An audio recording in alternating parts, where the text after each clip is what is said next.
right, good evening, everybody.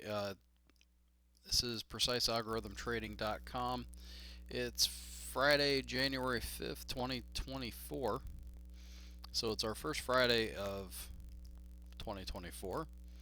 And I'm having some technical difficulties, and I want to get this done for Friday night since I'm still on vacation, and I want to just put this all to bed for the weekend. So I'm not going to have a couple things, but we'll deal with it anyway. Uh, So let's dive into our automated trading, and this actually goes well with when a day is down like it is today. It's frustrating anyway, so um, our automated trading system on the Dow is fine. It's just today was another down day. We've had a nice little run there in the middle.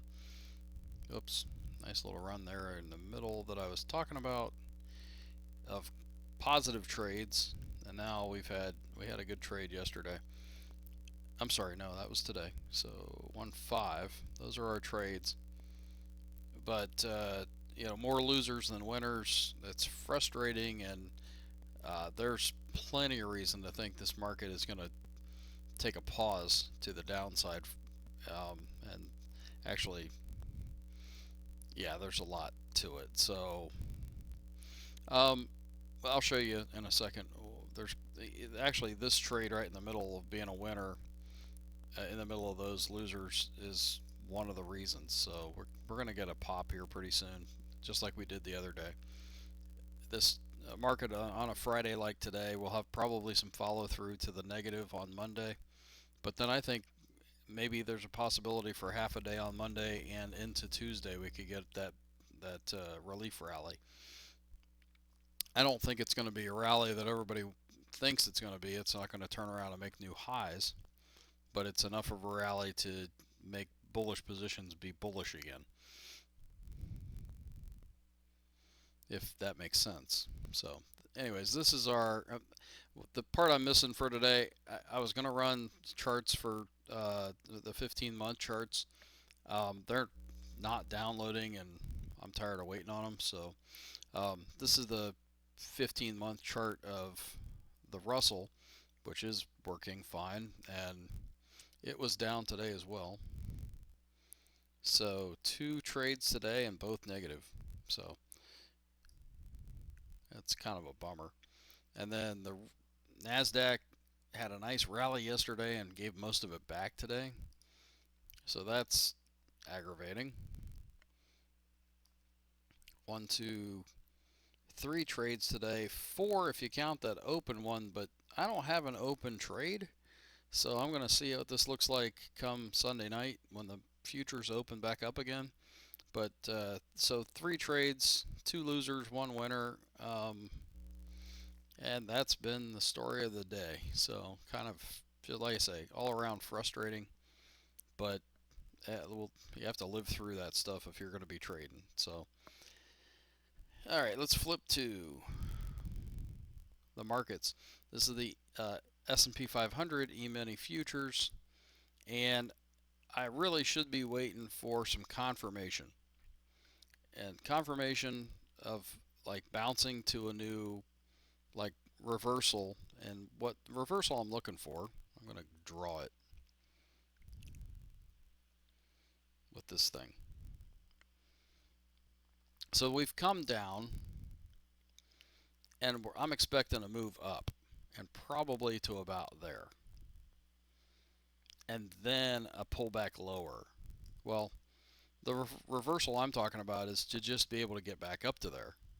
It might even overshoot it, put in a new lower high that you could trade against this pivot, and it would come up looking something like this and then go lower. So, I mean, that stuff happens all the time.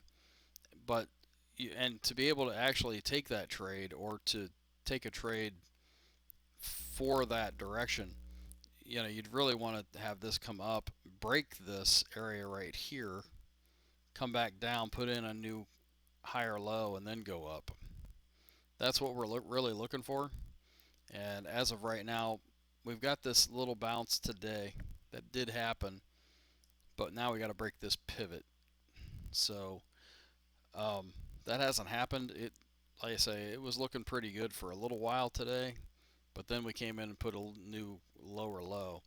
We need to come in and do one of these type of things. So we might see it like that too. We might undercut that area and then go up. And actually, that would break this ATR trailing stop that's going on right here. That's still alive. Break that definitively, and then go up, and then come down. Back to this line, by the way. That's where we're looking for.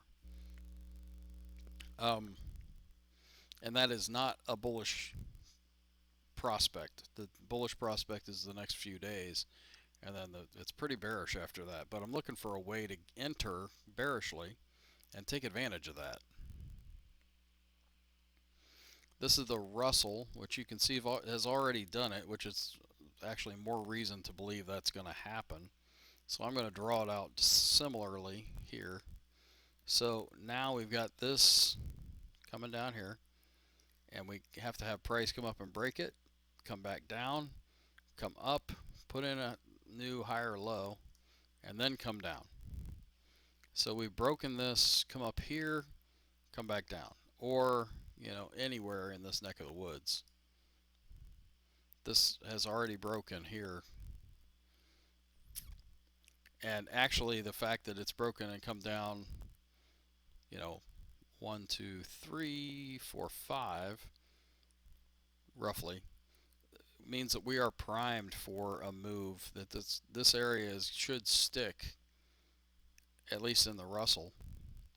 We could get something like that, a little bit of an undercut and then bounce back up, because coming into Monday with weakness makes sense, and then something coming up back up where that gets everybody starts to go short when it starts to go like that, and then all of a sudden the market comes back bullish, even if it's just for a few days before it rolls over.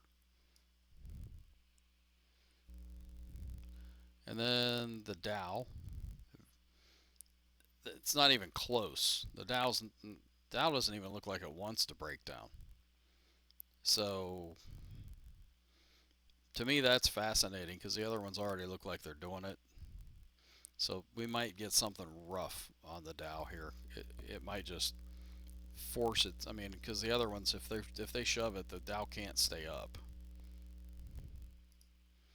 And then the Nasdaq's already done it, so this is going to look a lot like the Russell. And again, we need this confirmation, which is why I have these lines in here. But in the meantime, I still take bullish positions that make sense. So USO is doing fine. It's a breakout that looks just fine in this environment. Um, Airbnb was a nice breakout that looks just fine. It stops down here, so I don't love the risk, but even if we fall a little bit more, we came up here, put in our new lower high, come down here, new lower low. As long as we hold this pivot, then we're in the new higher highs and higher lows. And honestly, Apple is that same way. So Apple from this low to that high needs to pull back to about 50% of the whole move for institutional buying to kick back in.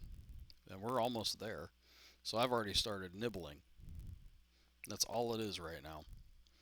And if you notice this, it's 1 down, 2 up, 3 down, 4 up, 5 down, 6 up, 7 down. This thing is, I mean, it's exhausted to the downside. We might get another kick, but I'm expecting this thing to bounce. No guarantees to all this, by the way. Just is what it is. And then this is a good one where we have a reversal from lower highs and lower lows to new obvious higher highs and higher lows. And this needs to kick in a new lower or higher low right here, or else at least one of these, this could get taken out, and that could be a higher low. And then we could still have a higher low here, but it needs to go up to continue that pattern. And we've really come down strong. All right, that's enough for today, and let's look at gold. GLD. Um, Certainly in higher highs and higher lows. We are not in a position right now. It's lower highs and lower lows on the hourly chart. Although that is a new break of structure to the upside. So if this, since it has pulled down here, actually this could be a buy opportunity down here with a stop pretty much right there. Silver.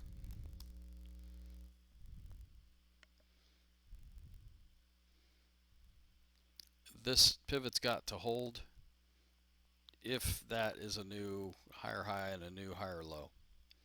Then we need to go break out the new higher highs from here. TLT. Same as the regular market. Looks like it needs to roll over and come back to about 50% of the move. All right, let's go to the bullish percent indexes and wrap this up.